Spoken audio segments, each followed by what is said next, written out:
പറപ്പൂക്കര പഞ്ചായത്തിലെ മുത്രത്തിക്കര താമരച്ചാൽ പാടശേഖരത്തിൽ നെൽകൃഷി നശിക്കുമെന്ന ഭീതിയിൽ കർഷകർ.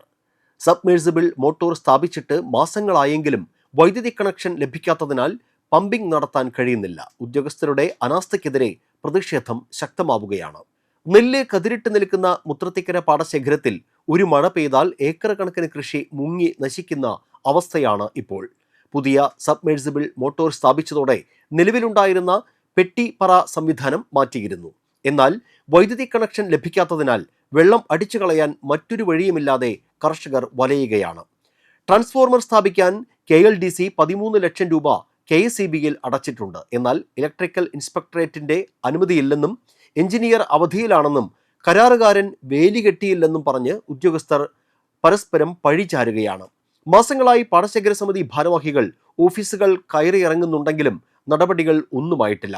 ഉദ്യോഗസ്ഥർ ഉത്തരവാദിത്വത്തിൽ നിന്ന് ഒഴിഞ്ഞു മാറാതെ എത്രയും വേഗം വൈദ്യുതി കണക്ഷൻ നൽകാൻ നടപടി സ്വീകരിക്കണമെന്ന് കർഷക കോൺഗ്രസ് ജില്ലാ സെക്രട്ടറി MA ജോൺസൺ ആവശ്യപ്പെട്ടു.